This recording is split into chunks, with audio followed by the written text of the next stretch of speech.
two of them. This Yeah, is we've backwards, simplified so if this. you want It's so to move much forward, better you now. have to press the down, Okay, vice I could just versa. do it from the computer too. right? Absolutely, Okay, yes. okay, perfect. And then for the laser too. Okay, cool.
Testing.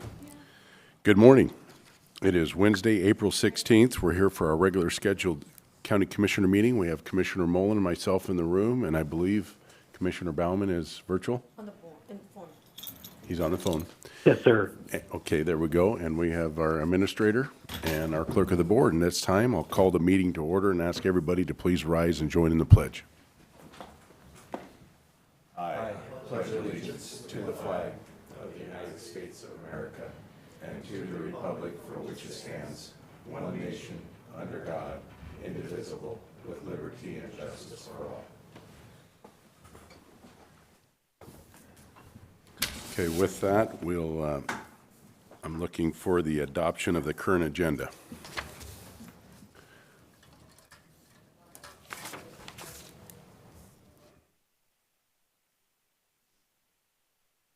I have a amendment to the agenda. I propose an amendment to the agenda to include a discussion on the hiring of our county administrator. Do we need to put that under regular business? Item number 4. Okay, with the amendment to the agenda,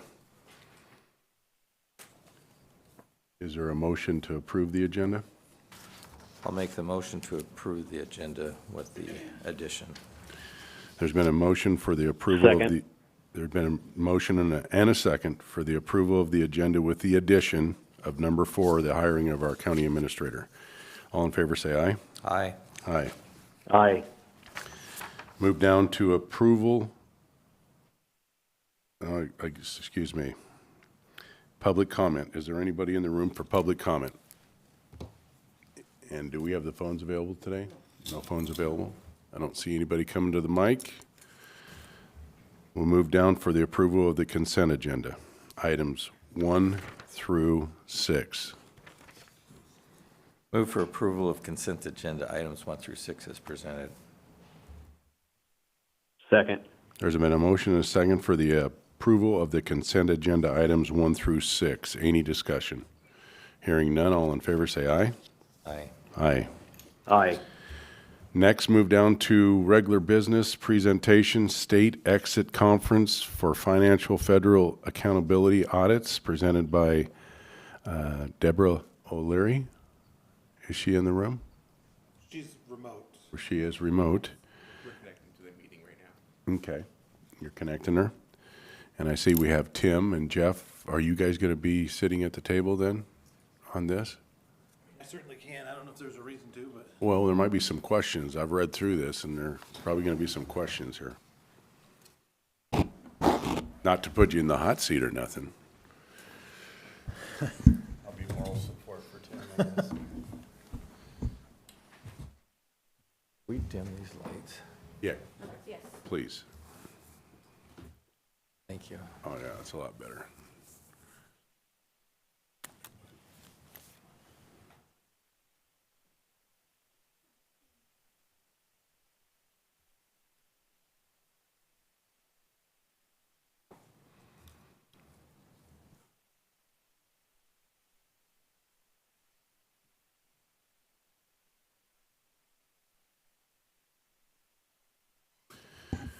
If anybody's out there watching this, we are just waiting to connect with the state auditor's office for this report.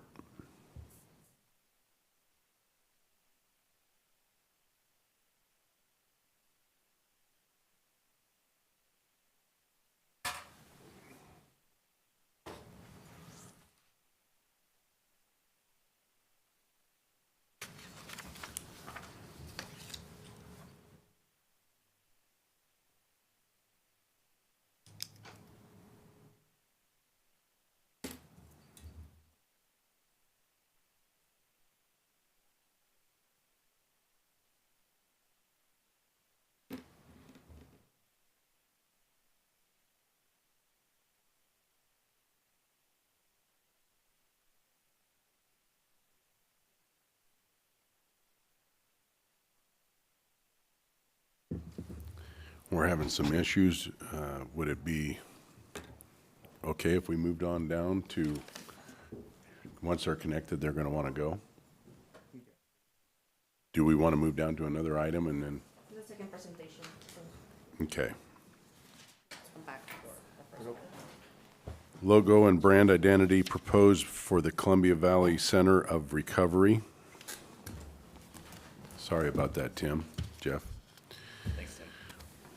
We might as Good well- morning, Commissioners. Good morning. Thank you for having us. Katie Duvall? Duvale. Diwali? Yeah. And of course, we know who the other guy is. Yeah. Kyle, welcome. Thanks. So you've come up with quite a logo here? Yes, we are excited to present this to you today. I just want to make sure this is clicking through. Can I open the laptop? Yes, absolutely. I'll just click through here.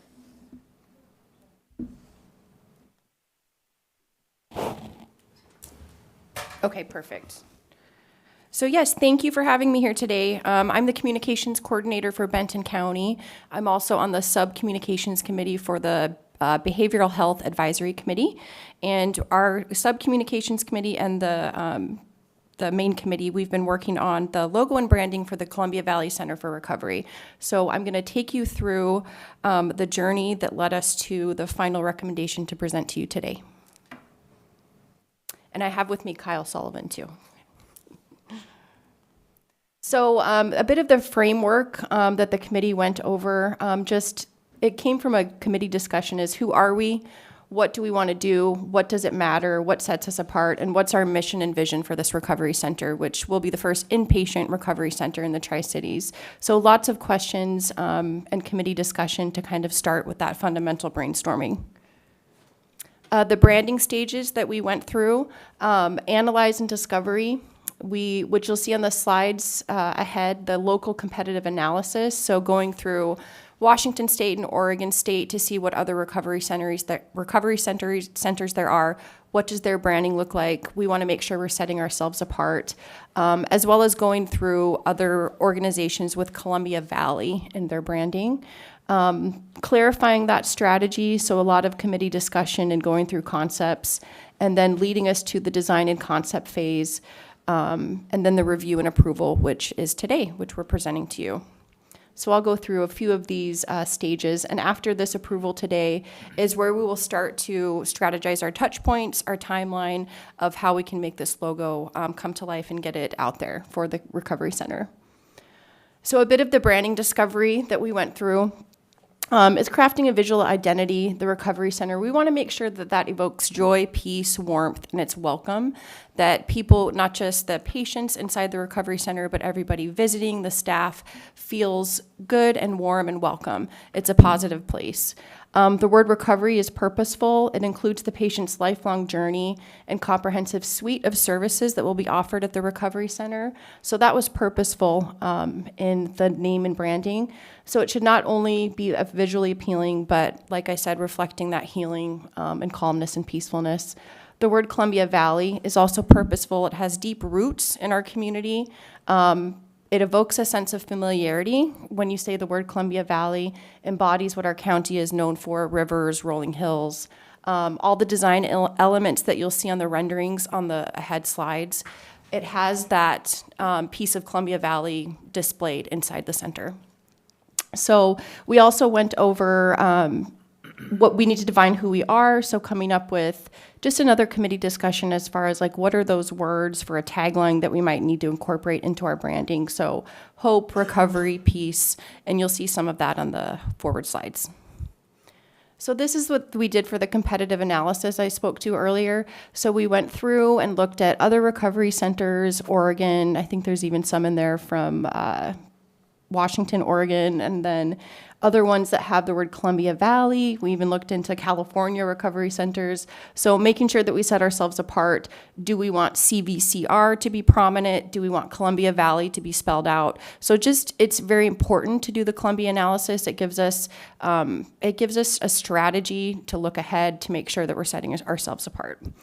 So that's just a display of a short. It was much longer than that, but just to show what we did there.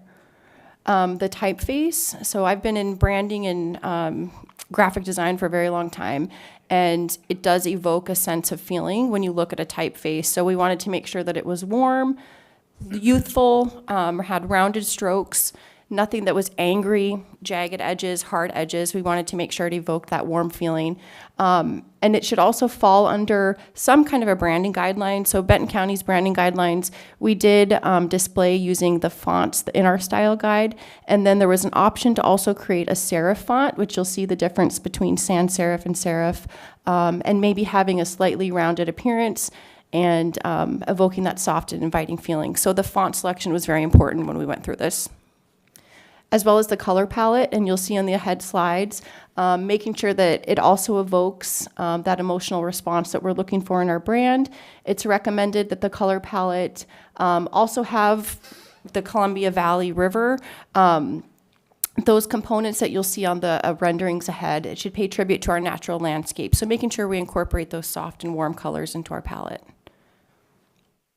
So these are the renderings. NAC is the architecture for Columbia Valley Center for Recovery. So our committee worked closely with the architecture to make sure that we had the renderings, those final design boards. So we were matching the branding on the exterior and interior and making sure that it all connected and worked peacefully together. So I'll flip through these renderings so you can kind of get an idea of the interior of the center. And these are the latest ones that we've received. Just a few examples: crisis day room, the inpatient day room. Those are the 23-hour pods on the lower left there. So you can see some of those elements on the interior renderings. Same here, these are the dining room, crisis single room, and a double room on the bottom there. So very soft color palette. You can see some of the landscape that's incorporated as well. So this is the material board from the architecture. So these are all the different materials that will be inside the center, from materials to colors to paint swatches to an inspirational photo to help them kind of guide the interior. What I did is I took those paint swatches and turned those into PMS colors that can be used for print and digital usage for the branding elements for the Columbia River, for the CVCR. So that was very important to make sure we had this design board going forward. Just more renderings of the center here. So we also talked about a tagline. I'm not presenting a tagline to you today. That will probably be worked on after we get the approval with the logo, but making sure that that encapsulates our core mission and purpose. And so we did have a committee discussion about that, and also had submissions from the committee with suggested taglines incorporating some of those words we talked about earlier. And you'll see in the preliminary concepts. So these were the concepts that we started with, and it helped walk us through the direction we wanted to go. And I will go ahead and run through these now. So this was one concept here. So the icon of the logo is very important too, down to the shape of the leaf, making sure that it did not embody anything that would trigger anybody inside the center. So this is a person and then 3 leaves that could represent inside the icon hope, recovery. This is the icon selection that we kind of worked out, put on a business card, the color palette that it would include, one option here. So you'll see on the next slide, slightly different font that we used here, possibly CVCR to be the dominant branding force in this logo. As you can see, hope, recovery, peace, using that icon on supported collateral, what that might look like on a business card, just to kind of give us direction going forward of what that would look like. This would be the same concept. We're taking more of the rolling hills and river and growth kind of to embody positive growth in the residents' journey at the center. This would be using the serif font and what that would look like on this concept. So just a different icon on this logo, pretty much the same color palette of what that would look like as an option. This would be another one that we worked with, possibly using Benton County seal with a river and rolling hills, converting it into a leaf to symbolize growth and recovery, an option that was displayed to the committee. And then that's what took us to the journey to dwindle it down to about 3 options that we presented to the committee for voting. And at this point, we were ready to see if we were ready to make that next step to present it to the Board of Commissioners with our recommendation. And I will say, when I take you through these slides and show you the final logo, we did have a majority vote It was. Yeah. with the committee. Yep. So I will take you through these 3 concepts and then we'll land on the final one for recommendation. So this is one, the color palette on the side there, what the icons may look like, symbolizing hope, recovery, and peace. Utilizing the 2 fonts there on the side of what that would look like between 1A and 1B. So it's basically 2 different fonts, same logo, and what that would look like as options. This is mocked up on business cards to show what this would look like. That was a suggested tagline, hope here at home, that one of the committee members submitted. So we wanted to see what that looked like on a business card, possible letterhead, coffee cup. It's important to look at it on all different sizes, from a pencil to a big sign, to see what that logo would look like when you have to resize it. So that's just to display a few different examples. What that may look like on the exterior. This is the latest rendering of the exterior of the building. We're not sure if that's where the sign will go, but it's just to show as an option of what that would look like on the building from a perspective like that. As well as a monument sign. Again, this is not the monument sign that will be in front of the center, but just an example to see what would that look like on the monument sign driving up to the facility. So this was the other logo, different font, just to see what that would look like mocked up. A few different examples there for 1B. On the building, what that would look like as well, the exterior mocked up. And this was option 2 that was presented to the committee. So this would be where CVCR was dominant in the branding. Cutting into the letters would be a rolling hill. You can see the 2 different colors there. Using that same icon, same concept of the icon from 1A and 1B, but just seeing what that would look like paired with a different font style and CVCR being dominant. This was 3A and 3B, so this was the final logo presented to the committee for voting. And this was all based on their feedback of what we presented. So we had a lot of discovery before we presented these 3 concepts. And this was 3A and 3B. So you can see the icon that's prominent here with the rolling hills and the river, sunlight for regrowth, and then the difference between the 2 fonts, between the sans serif and the serif font for 3A and 3B. So at this point, we did lead the vote for the committee, and it was a majority vote. This one was mocked up on the building, for the final logo. I'll show you that real quick too. What that would look like on the monument sign. And this was the final selection that we are presenting to you today that had the majority vote for your support and approval going forward for the Recovery Center. That's where I'll conclude. Kyle, if you'd like to add anything, please interject, but we're open for any questions. Questions? No, it looks like you did a lot of research on it, and it is interesting how you might pick out one, and then you see it on the building, and then change your mind. And so, no, they look very nice. And I think Thank that you. was what was interesting, it was, because I thought all of the logos, everything that Katie had presented looked great, but I was a little bit shocked that most everyone chose this as their first. You know, and we held the vote during the meeting, and it was, you know, there wasn't a discussion during the vote. It was everyone had a piece of paper that they wrote what they preferred on, and the vast majority of people came to the same conclusion. So it was. Which that was 1A. Yeah. Yeah, it's the same one I picked. Yeah. No, it looks very nice. Great job. Great. So the difference between 1A and 1B, now, that's 1A, but you just had another slide of 1A. It's got 3 leaves right there, but then you just had 1A again with only 2 leaves coming. Yeah, there's still some refining, so I think there may be an icon that got left on there. Reason why I'm noticing This one here. Because that has an Yep. insignia for people that are observing Lent right now. Yep. Yeah. Oh, I think the 3 leaves would be good. Yeah, I think we did stick on for the 3 leaves. You'll probably see that because there was a lot of back and forth with the concept. So good eye on that. Good catch. I'd be in favor of the 3 leaves, not 2. Okay, 'Cause noted. That's a very important part of recovery, and that's the observation of the Father, Son, and the Holy Ghost. So I would be in favor of the 3 leaves.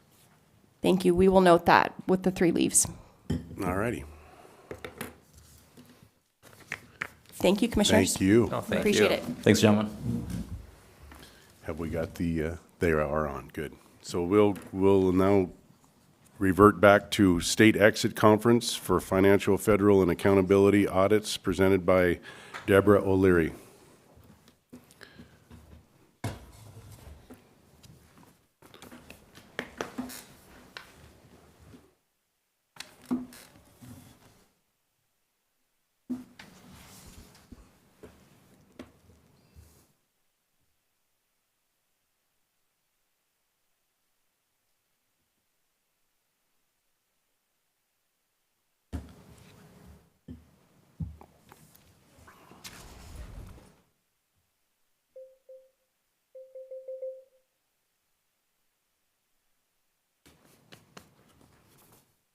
Hello. Where- Can you hear us? Welcome. We can hear you. Go ahead. All right. Well, thank you all for inviting us to your meeting today. I'm Jeannie. I'm the audit manager for Team Tri-City. And with me today is Debbie. She's a supervisor on our team, and she was also the audit lead. And worked very closely with the county staff to conduct the audit. And so we're here today to talk about the results of your audit. And we covered 3 different types of audit: the accountability audit, the financial statement audit, and the federal audit. And this was for fiscal year 2023. So before we get into talking about the results of each of your audits, we wanted to talk a little bit about why audits are so important. The first thing is they help increase trust in our local and state government, and they cover areas that are important to you and the citizen. The second thing is our office is an independent organization, and we conduct over 2,700 local and state audits each year. And our audits can be relied upon to provide transparent results. And these are shared in your audit report that's available to you and the public. And the last thing is sometimes throughout our audit, we identify areas that might help you improve operation or make things more efficient or help you improve internal control or compliance with certain laws. And we share those with you in the form of a recommendation. So it is our goal today to talk about the results of each of your audits. So I'm going to hand it over to Debbie, and she will start off by talking about the first audit. Thank you. Yeah, so the first audit we will talk about is the accountability audit. As Jenny said, we conducted an accountability audit that covered 2023. So the whole year, January 1st through December 31st. The purpose of an accountability audit is to make sure the county complies with state laws, regulations, contracts, grant agreements, and its own policies and procedures. And during these audits, we also look at whether the county has controls in place to safeguard public funds. So under the heading Results and Brief on this slide, you'll see our audit found the county's operations complied with these requirements in most of the areas we examined. Our audits use a risk-based approach. So that means we don't select every area for review during an audit, but we select areas for further review based on results of planning procedures. So for example, we review board meeting minutes for the period. We look at trends in financial data. So looking at payroll trends, vendor information. And then we also conduct risk assessments with key staff and commissioners of the county. So listed on this slide and the next slide are areas that we identified for further testing in our audit. The first area listed is the compliance with HAPO Center contract terms and the food management and the medical services contract at the jail. We looked at this area to make sure the county has adequate processes in place for monitoring contracts and to make sure all payments made to the contractor are supported and all payments due to the county are received. The next area listed is payroll. Payroll is a really common area for review during accountability audits. For the county, when we performed our analytical trends, we noted payroll increased from the prior year by about 2.7 million. So we selected employees to review to make sure their pay was supported by contracts or time cards. And we also included a review of overtime payments and incentive pay to make sure those are also supported. The next area was general disbursements and credit cards, also another common area that we look at in accountability audits. And we look at this area to make sure the expenditures are supported and for a valid public purpose. So looking at the invoices or underlying support for those transactions. Procurement, we look at this area to make sure the county complied with competitive bidding requirements. During our review of the meeting minutes, we noted several new awards during 2023, which led us to select this area for review. And then the last area on this slide is cash receipting at district court. We noted cash receipts had declined at district court over the last few years, so we selected this area to make sure the county was receiving all of the amounts that were due to it. And continuing on to this slide, similar to cash receipting at district court, we looked at forfeited surety bond tracking at Superior Court to make sure all amounts were making it to the county bank. Another area we commonly look at in accountability audits at our local governments is surplus. For the county, we looked at surplus equipment to make sure that all amounts received from the sales of those surplus made it to county banks and were deposited with the county. The last three areas on this slide are areas of common review statewide. When local governments self-insure for certain risks, our office is required to review the process the entity has in place every 2 years. And because the county self-insures for unemployment, we included this in our review this year. We also looked at the county's compliance with the Open Public Meeting Act and executive session requirements. When we review the board meeting minutes, we review those areas.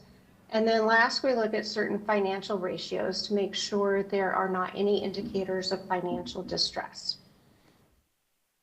So as I mentioned earlier on the slide, our audit found the county complied with requirements in most of the areas reviewed, but we did find an area where the county could improve and included this as a finding in our audit report. So our audit found that the county lacked internal controls and processes over contract monitoring to make sure the safeguarding of public resources. Specifically, for 3 of the contracts we reviewed during the audit, we found the county didn't ensure the contract terms were followed. So our audit found the 2022 HAPO Management Services contract did not comply with state law, which requires the county to make all deposits at least every 24 hours and all expenditures to be supported. So during our audit, the county was unable to provide support for revenues and expenditures that the management company had reported and wasn't able to provide evidence that the contract was monitored. For the jail food and commissary contract, we found the county did not receive $937,000 in commissary commissions due to it until the current commander inquired with the company about the outstanding balances. And for the jail medical services contract, we found the county paid about $1.2 million more than the contracted amounts between 2020 and 2024 for medical services. So our recommendation is for the county to strengthen its oversight and monitoring of contracts to make sure they're followed. We also recommend the county seek support for the 2022 and 2023 activity reported by the HAPO Management Company and seek repayment for amounts still owed for HAPO activity and commissary sales. We also recommend the county review the jail medical services contract to determine if any amounts need to be recouped. We've included the finding in our audit report, as well as the county's response to the finding. So moving on to the financial audit, we also conducted the financial audit for 2023. And the purpose of a financial audit is to issue an opinion as to whether the information included in the financial statements can be relied on to make decisions. So for the county, we're issuing two opinions on the financial statements. We're issuing an unmodified opinion or a clean opinion on most of the county's reported activity. However, we're also issuing a disclaimer on a portion of the activity reported. This means the audit report contains a statement that we're not expressing an opinion on the business type activities, the HAPO operating fund, and the remaining enterprise information. And our report also explains the basis for that disclaimer opinion. In that we found due to staff turnover and lack of monitoring at the HAPO Center operations, the county was just not able to provide the support for the amounts reported. Also to note, our audits are conducted in accordance with government auditing standards, which requires that we gain an understanding of the county's process it goes through to prepare financial statements for audit. And then if we identify a weakness or a concern that the process might result in significant errors on the financial statements, we would be required to bring those to your attention. So during our audit, we did identify deficiencies that we consider to be a material weakness, which is included as a finding in our audit report. Also, audit standards require us to consider compliance with applicable laws, regulations, contracts, and grant agreements where non-compliance could affect the fair presentation of the financial statements. We didn't identify any instances of non-compliance that were material to the financial statements in those funds that we issued our unmodified opinion on. So included in our audit report is a finding for financial reporting. Our audit found the county could improve its processes to make sure amounts reported on the financial statements are accurate and supported. Due to this deficiency, we were unable to express an opinion on the business type, HAPO operations fund, and the remaining enterprise fund information, as I already mentioned. Also, we identified several errors on the financial statements, which are summarized in the finding. Also included in the finding is our recommendation for the county to ensure financial activity is supported by adequate documentation. Again, that contracts are adequately monitored. And we also recommend the county review its internal control process routinely to reevaluate whether the established practices are effectively working. And then our audit report contains the finding as well as the county's response to the finding. For financial audits, we're also required to notify the county if there are any uncorrected misstatements that remain in the financial statements. I provided county staff with a list of those uncorrected misstatements that remain in the statements. We've concluded these items are immaterial, they're small in nature, and don't impact our overall opinion being issued on the financial statements. And again, these items were shared with county management during the course of the audit. As part of our financial statement audit standards require us to evaluate the possibility that management might be able to circumvent certain controls. And our audit did not identify any instances where controls were bypassed. The last type of audit we conducted was the federal grant compliance audit, or a single audit, for 2023. And the purpose of this audit is to determine whether the county complied with the requirements of receiving federal funding. Our federal grant audit report, we're issuing an unmodified, clean opinion on the county's compliance with federal grant requirements, which provides the county and the public assurance that the funds were spent in accordance with their intended purpose and all requirements were followed. Also, our audits are conducted in accordance with uniform guidance, which requires we gain an understanding of the county's internal controls or process it goes through to make sure those federal grant requirements are followed. And then if we identified any weakness, we would be required to communicate that to you. And we did not identify any concerns with the county's process regarding the federal grant spending. So when we conduct our federal grant compliance audits, we select enough federal grant programs for audit to satisfy coverage requirements set by federal guidelines. We identified the COVID-19 coronavirus state and local fiscal recovery fund program for review this year. The county spent more than $12 million of these funds in 2023, which was about 75% of federal expenditures for that year.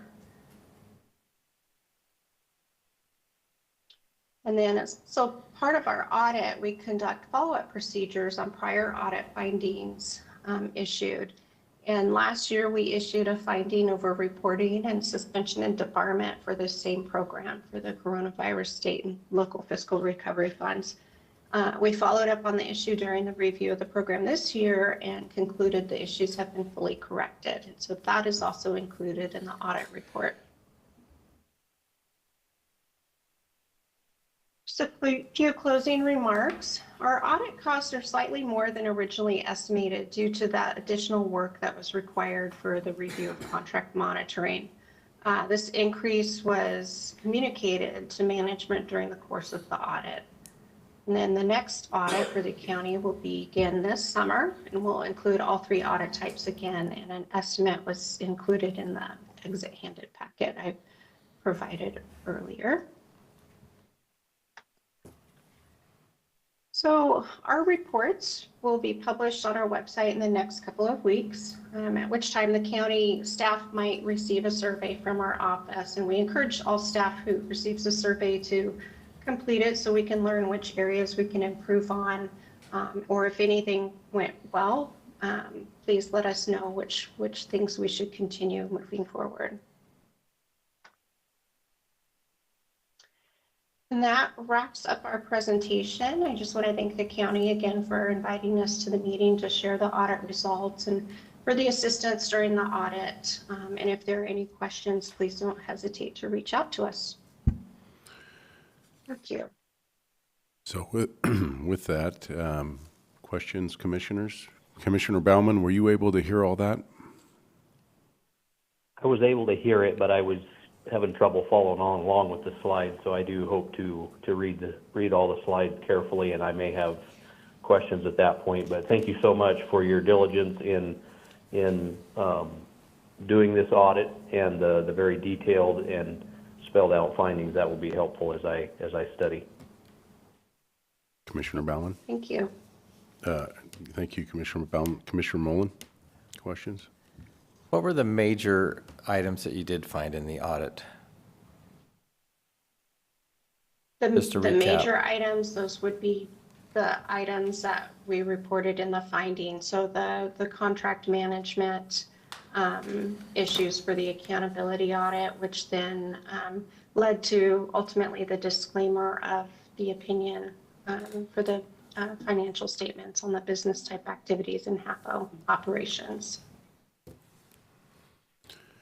So, under the HAPO Center, which is under the direction of the Commissioner's Office, we have had a turnover in our administrator, as you noted. My question is, what more can we do? We have sent a certified letter to the management of that time for a complete financial disclosure, and we are not receiving it.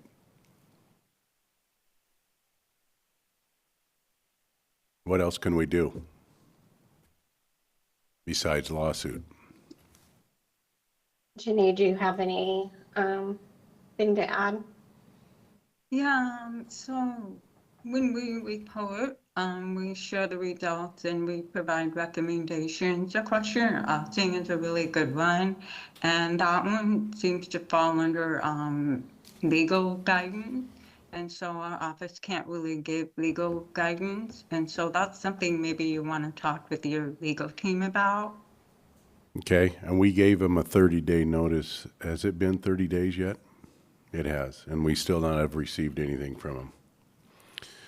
So we will look into that. Now, we have our auditor here, as well as Tim Anderson, who works in the auditor's office, and our administrator, Brian Danzel. If you have any questions, please feel free to ask at this time.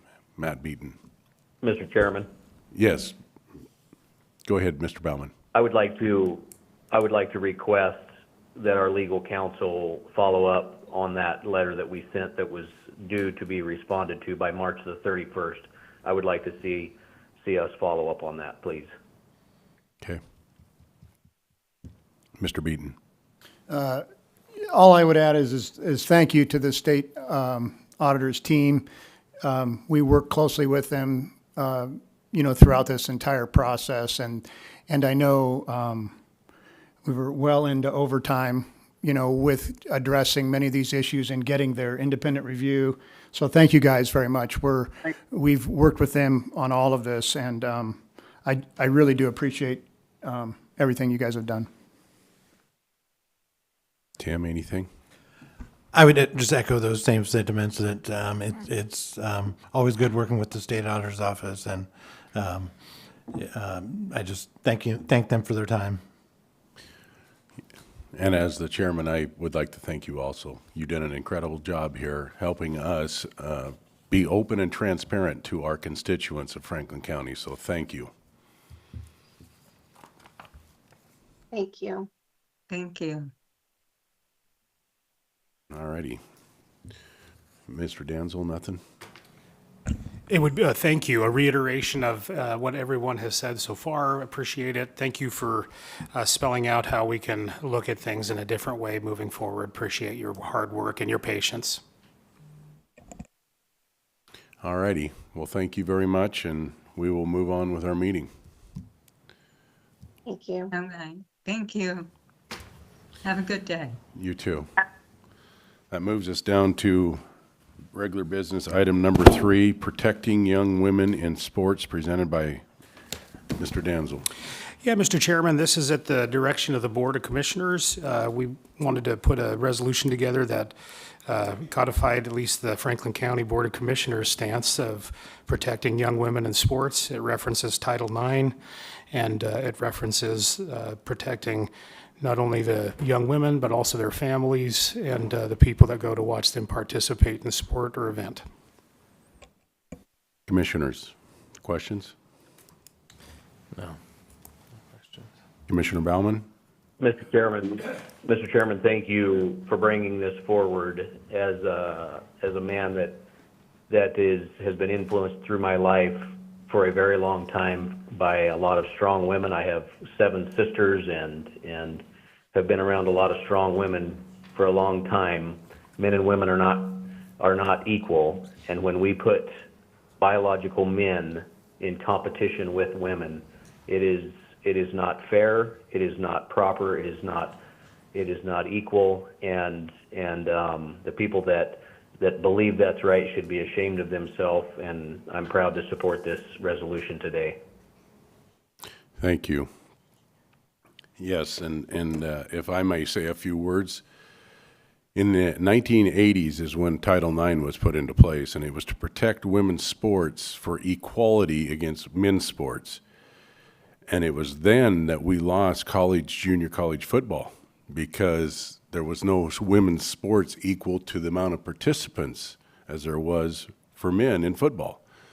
So that's what drove out junior college football, which gave me my opportunity to be able to mature and make it all the way to the NFL. And so it was a safeguard for women's sports. Where is their regulation of this protection of women's sports when they allow men to compete against women? This is all due to the misguided state electeds of the state of Washington, who just recently doubled down and voted to entrench this into our school system. They have lost their moral compass. And as a county, we need to stand against this. And we got to make it known that we will not go along with men competing in women's sports in the school systems within our county. And that's why I've asked this to be put on the agenda. And Brian, you've written a very good resolution that I'm in favor of passing today. So with that, if we have a motion to pass this resolution. I'll make the motion that we approve Resolution 2025-0124 as presented. Second. There's been a motion and a second for Resolution 2025-0124. Is there any further discussion? Hearing I none. would just ask, Mr. Chairman, that that we share this with our neighbors, whether it's the county or the school district. I'm sorry, with the city or the school district, and encourage them to take a stand as well. It is incumbent on the leaders in our community to stand up for women, and I think it's a shame that we have gotten to this point, and would encourage us to share it with those around us. Well said. If there's no further discussion, all in favor say aye. Aye. Aye. Aye. With that, we'll move down to item number 4, the hiring of our county administrator. I would propose that we hire Brian Danzel as our permanent county administrator. Was that a motion? I would make that motion, yes. I'll second that motion with discussion. There had been a motion and a second to hire Mr. Danzel as our permanent administrator with discussion. Mr. Baumann. Thank you, Mr. Chairman. Have been very thankful and have enjoyed getting to know Mr. Danzel and working with him as our interim, and am thankful that he is so diligent to, as we just seen demonstrated, you asked that he put something together and he immediately went to work and got it done. It has been very refreshing, and thank you, Mr. Danzel, so much for your diligence, your hard work, and your cooperation, and look forward to supporting you as our new county administrator. Thank you, Commissioner. That means a great deal to me. So we have a motion and a second. All in favor say aye. Aye. Aye.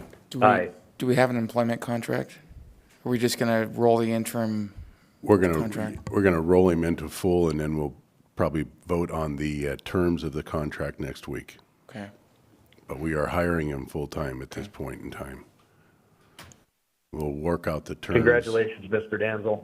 Yes, congratulations. We're very fortunate to have And you Mr. here. Denzel, I might like to say, I didn't know, Congratulations. I didn't know what to expect when you came in here after Eric, but you have taken this to another level. You are a man that gets things done, and I appreciate that, an administrator. And you're looking out for the taxpayers of Franklin County, which I really appreciate, that you are working on the betterment of this county, and I thank you for taking on this role. Thank you, gentlemen. I very much appreciate the vote of confidence and the support. It's been a pleasure to work for you gentlemen, but it's also been a pleasure to work with so many great staff members here, and I look forward to to doing that for a long time to come. So I really appreciate that, and I will continue to do my level best, and you'll never find anybody that'll work harder at it, I'll tell you that much. Thank you. Thank you. And I'd like to echo that too. I do look forward to working with Mr. Danzel. It's been a pleasure working with him so far, and yeah, it should be. I look forward to working with him for a very long time here at the county as well. So. All righty, with that, we'll move down to the next agenda item, which is Commissioner Administrator updates, and Mr. Denzel, you're up. Well, thank you very much. I appreciate that. In this folder, you're going to have some letters to review. One letter to sign to the Department of Transportation's Regional Administrator regarding Highway 17 and our call for more pullouts and widening of the road, as it's been discussed here with all the agricultural activity and commerce and so many kids that are traveling that route. While it's only a small portion of it is in Franklin County, we're going to also reach out to other counties to try and do what we can to make that the safest as it possibly can. Right now, it's a race between Highway 17 and Highway 18 over on the other side of the mountain as to which one is most dangerous. And unfortunately, Highway 17 is leading in that race, and we don't want that to be the case. Later on today, we have a meeting with the Columbia Snake River Irrigators. We met with them, and they're going to be meeting with Congressman Baumgartner and us, and to discuss what we can do moving forward to protect some of those same farmers that are traveling on Highway 17. I right now am in the middle of doing training on the reporting requirements for the Department of Commerce, as we were able to secure that funding. I attended the Benton Franklin Behavioral Health Advisory meeting with Judge Orozco, actually. And so that was a worthwhile meeting to attend. And I think that one of the things there is just we need to have our presence felt there. So I've committed to being on that and being there every day or every time that they meet. And then I met with Benton Franklin Health the following day with Commissioner Bauman regarding some environmental health issues that we were having. Met with Commissioner Bauman and Didier regarding the agenda. I have a meeting with Pasco coming up on the 22nd. So if you gentlemen, I know we were talking about some of the road conditions there and asking if also they had anything for us to put on our radar. But I would also like to talk at that time about HAPO. Talked with Auditor Beaton about maybe joining me next Monday at HAPO for our standing meeting to discuss the accounting practices and procedures. I think when we get everybody in the room together, that's going to be when good stuff happens as it pertains to the accounting out at HAPO. I had sent this over, and it's for your review. You gentlemen have the right to impose time limits on the agenda. I wanted to make sure that you saw that. If you feel like you want to put a restriction on how long people are talking, you have the right and the ability to do that, and I just wanted to make that well known.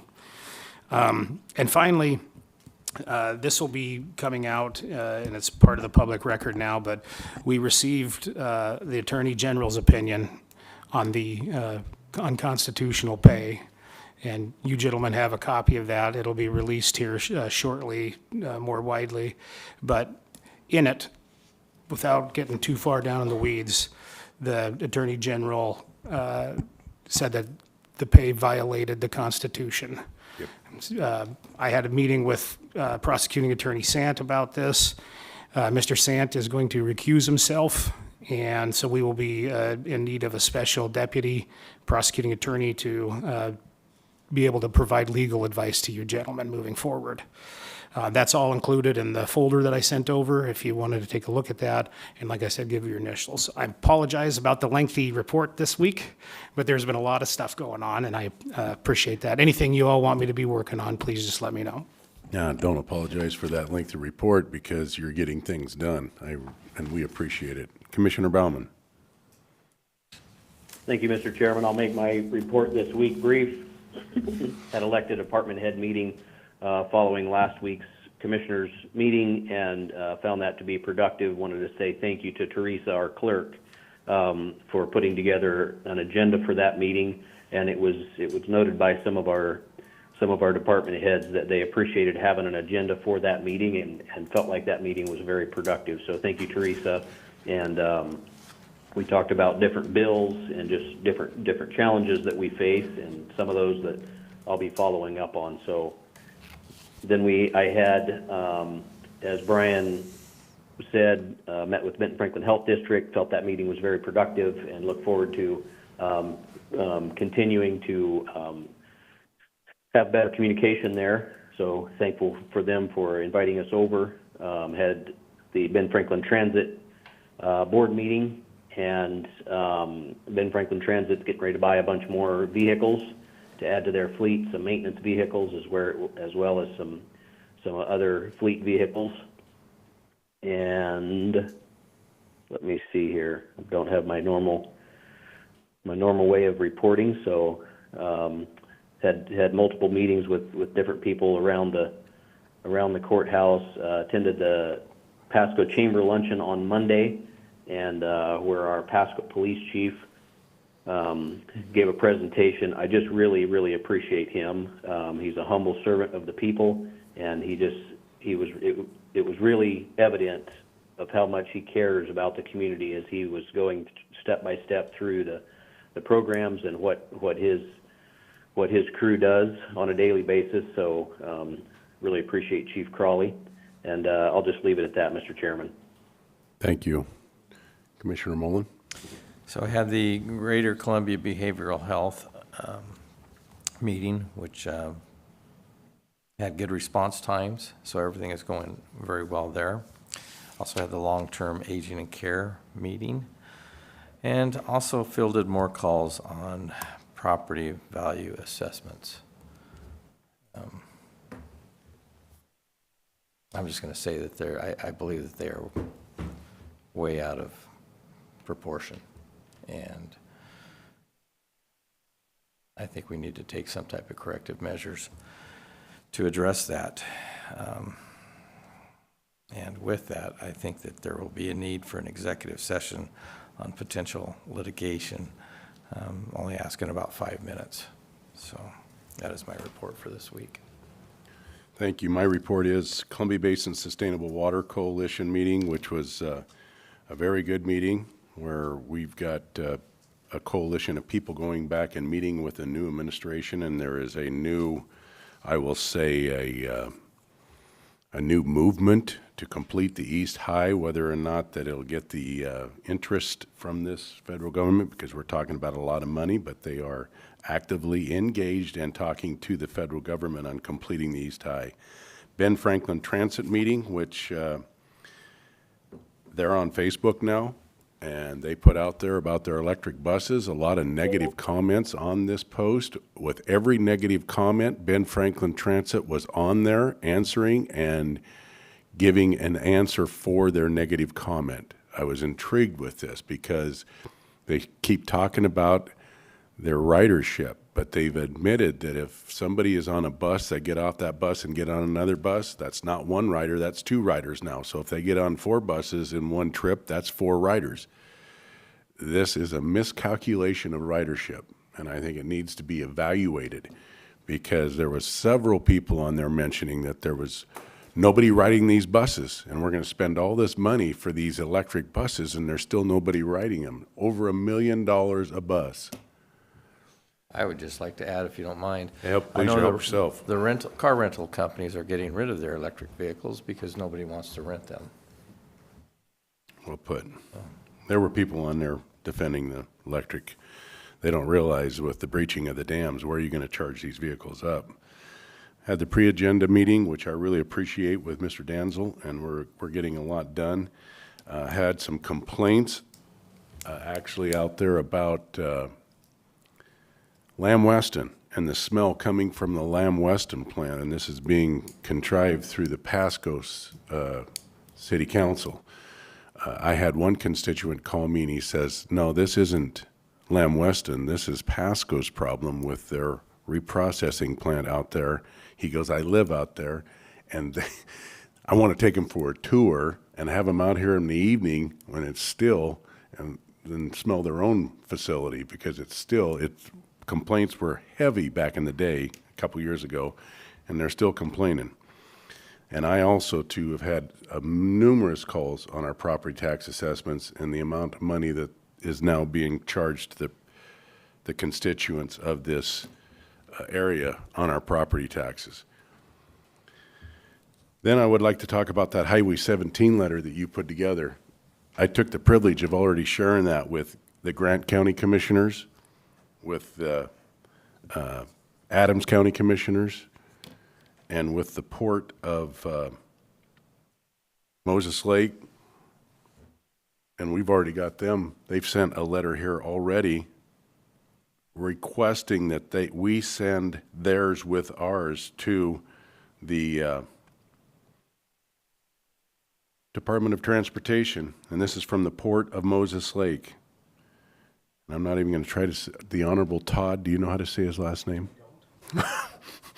To Washington Department of Transportation. Dear Administrator, we write today imploring you to request more funding to be able to provide pullouts along Highway 17 in or near Grant County, as many of our local farmers, citizens, and school-aged children must travel Highway 17 regularly, and with Washington 17 being the most deadly and accident-prone route in the state of Washington, we ask you make it widening it or providing truck pullouts. And I wouldn't put, the thing about truck pullouts is fine, but we need equipment pullouts. This equipment, the farming equipment has gotten so much bigger. When you're talking about a 6-row planter, you're talking about over 20 feet wide. So we need pullouts for this equipment to get by so cars can get by. So it needs to be wider than a truck pullout. Where possible, to ensure that we are doing everything in our power to reduce and eliminate the risk of another tragedy, with trucks, agricultural equipment, and passenger cars all traveling the same route regularly. Any steps towards providing better safety and reducing the likelihood of further accidents would be welcomed. I fully understand the budgeting is always an issue, but with so much at stake, and with the knowledge that Washington 17 is the most dangerous state route, I join with other concerned parties and implore you to seek funding and invest in the safety of our citizens. Now, this all came about talking about Glade Road and Road 68, where we need to be doing this in our county. And I've seen Mr. Erdman give us the nod that he was in favor of it. So I would ask that we join in a conversation to see what is permissible for the constituents, such as myself, that have property right on Glade Road, to create a pullout. And that is either leveling up the ground or bringing in the proper material to create this so the equipment can get off, keep moving, and cars can go by. Because time is of the essence for the farmer. The farmer's trying to get from one field to the next to get their crops planted or to get them cultivated or whatever it is, to harvest it. It is imperative that they get there and get it done on a timely basis. So for them to pull off and stop, it's taking longer to move the equipment. Give them that ability to pull off and keep moving while the cars go by, and then to pull back out on the road when they clear. This is what I'm asking. That ends my report. Oh, one more thing. I just want to wish everyone a happy Easter, because this is a very important time. That's the end of my report. So with that, we'll move down to public comment. Is there anybody in the room for public comment? Anybody on the phone? Saying, oh, we do have Mr. Beaton. You got 3 minutes. Thank you. I'll take less than that, I hope. I just want to use this opportunity. I actually did not want to bring this up because I wanted the SAO's report to stand by itself. But I hope after, and you guys have a chance to digest that, both a financial audit, which disclaimed the HAPO Center for the past vendors' lack of accounting documentation, combined with the accountability audit reports for that highlighted contract monitoring and management in both the jail and the HAPO Center. It is, I stand here today saying, I hope that you guys look at the recommendations in there, and I look forward to what comes out of this. Last year was a very long year for myself and my family. And the fact that the fact that in this courthouse, the facts and the information were material and knowable. And yet this courthouse, by the actions of what I believe and what will be found out when hopefully the media will digest this and this will get reported on, it was a politically driven media, well, I won't use that word. Let's just say this. It was manufactured.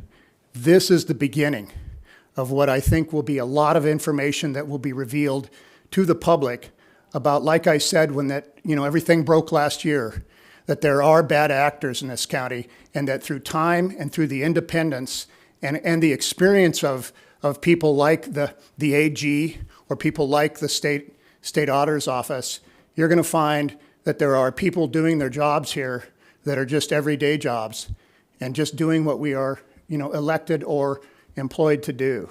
And I appreciate the work that they did. And again, I look forward to, working with you, following these recommendations. And I hope that as far as the contract management issues go, you guys take some bold steps and get this county on the right track. Thank you, gentlemen. Thank you. Is there anybody else for public comment? Nobody on the phone? So with that, we'll move down to executive session. But before we do that, I would just like to thank the Attorney General for finally finding his answer to our question almost 2 years later, and that it was unconstitutional pay, and that we, the county commissioners that are presently serving, we want transparency and accountability with this county and the hard-earned funds of the taxpayers of this county. And we're going to do our utmost best to recover these funds. And that we're hoping that our prosecuting attorney that recused himself will give us a very good,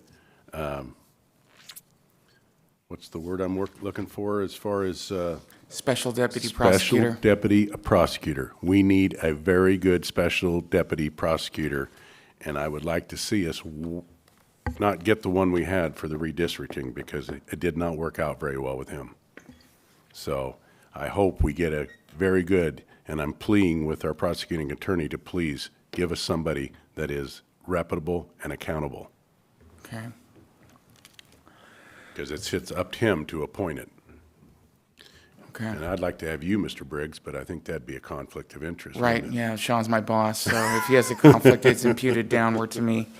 So I know Commissioner Mullen had wanted to have a executive session about the assessments being too high. I would point out, though, that because we are, collectively the county, if there were disputes over the assessments, essentially my job as a prosecutor would be to defend those assessments, because under the entity model, I defend whoever the decision maker is. Mm-hmm. So in that instance, the decision maker would be the assessor, would be assessing the property. So we can go into executive session. I'm not saying we can't, but I'm just making sure we know the limited purpose of the executive session wouldn't be to essentially dispute what the property taxes are. It'd be to, there's limited purposes of what we can go into it for. Well, I would like to ask, what RCW would we be able to go underneath? I mean, we can executive go under session? potential litigation. That's my favorite, right? Because it means I can go in, no matter what. I'm just saying, we can't go in there and then, devise a way to, dispute property taxes. No, We'd I have to believe go in there. what Commissioner Mullins wanting to do is he's warning us of possible lawsuits. Is Okay. that what it is? Yeah, that sounds Yes, fair enough. that's and what I can help guide us once we're in there. I'm just saying, Yes. In case I'm just kind of saying we can't go in there to, we're not. say the taxes are unfair and we're going to fight them. That wouldn't be an appropriate, executive session. I also wanted to call an executive session perhaps for 10 minutes. I'm maybe being a little bit optimistic. This is to consider the minimum price for leasing real estate. So this would be under 4230-110-1C. For leasing real estate? Us leasing it to somebody or us leasing it? Right. So it's considering the minimum price for leasing real estate where discussion in an open session could affect that price. Okay. and obviously we'll need to get into that in the executive session. Can we combine the two? Yeah. And stay in executive session? Right, Okay. then we come out and. So you want to call the two RCWs for this, please? Yeah, I You think already we just did? did, yeah. Okay. We're good. So- And then, so it would be us, and then myself, the clerk of the board, and Mackenzie, so, Of course, the administrator and the three commissioners. right, yeah. Okay, so at this Only without you time, guys. So, at yeah, this we're gonna- time, we'll recess into executive session. We'll go into executive session at 10:10. We'll come out at 10:30. All right, let's do it. I'll call back in on the other line. Thanks. Okay, do we want to just stay here or move downstairs? Whatever you think. Commissioner Bauman downstairs, can't we? Okay, let's move downstairs. Thank you.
Mics are on.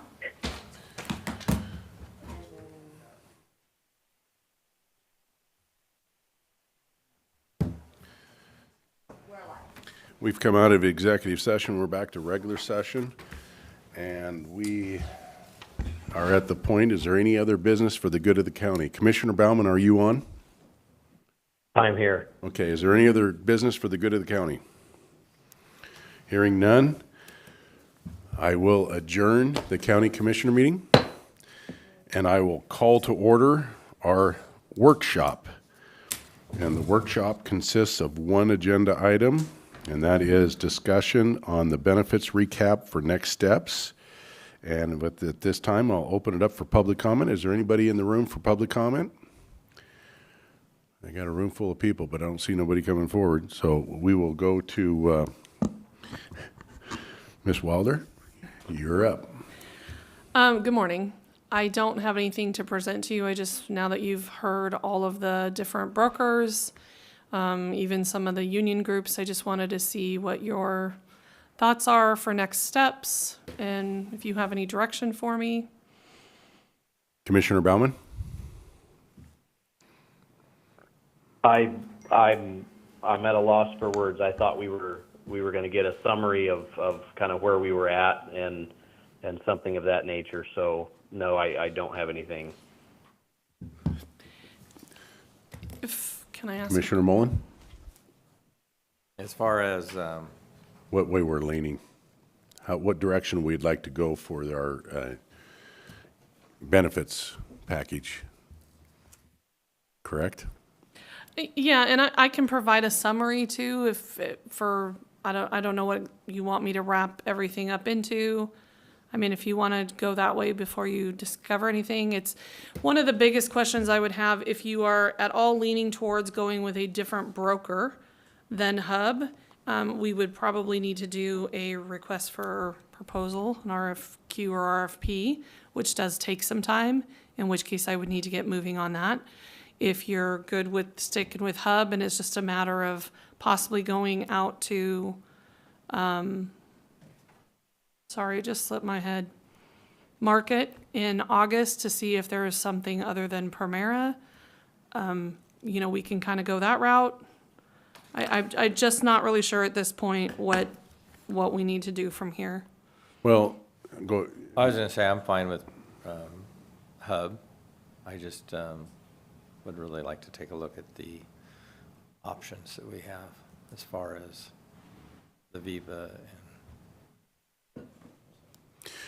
And I guess, let me weigh in here because I would really like to see us pursue the ICRA on the grounds that we would be giving all of our constituents the amount of money that is applied to the insurance policy. They then pick their own insurance policy, again, with Wes's guidance, Wes Harris from out at, I think that this would be a good way to go and give it a try here for a couple years where people can purchase their own insurance. Now, we've heard a lot of negativity about this from our presenters.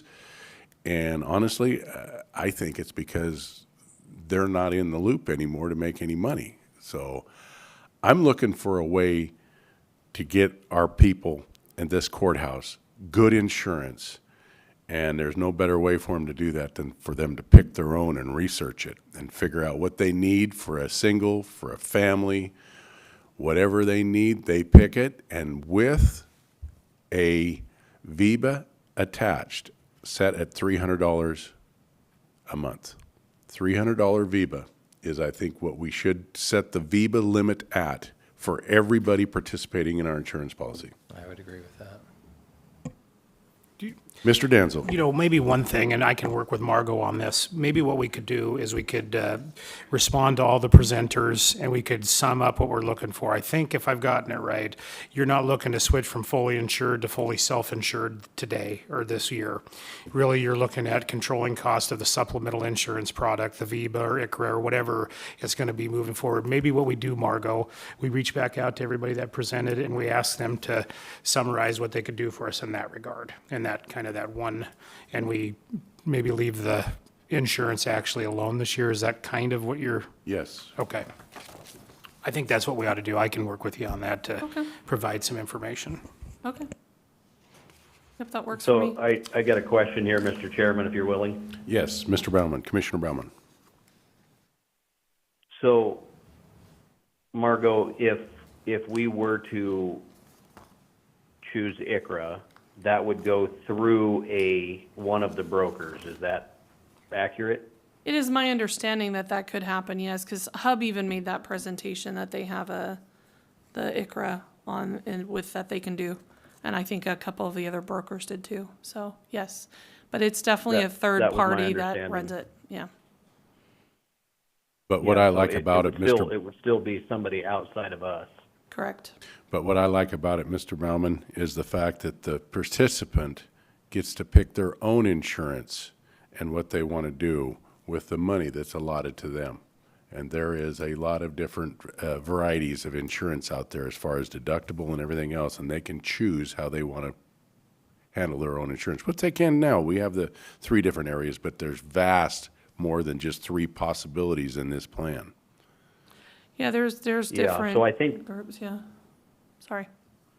I think we're talking about 2 different things. I think we need to decide who we're going to have as a broker, and then after we decide who we're going to have as our broker, then we can choose ICRA or continue down the path that we're on now, or, adjust to full self-pay, or, but I think that the first step, as best as I'm understanding, is we need to choose a broker, whether we stay with the same one or choose a new.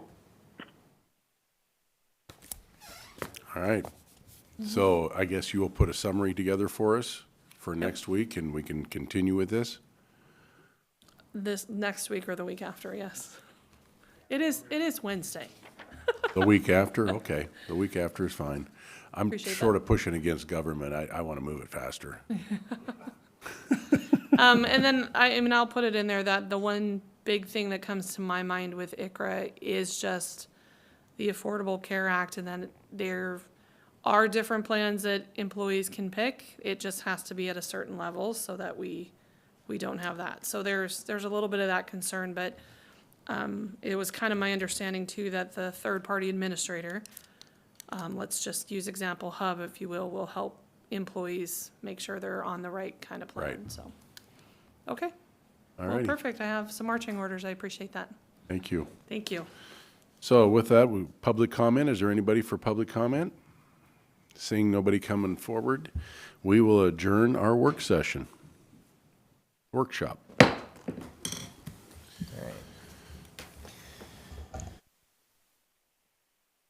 Thank you, everyone.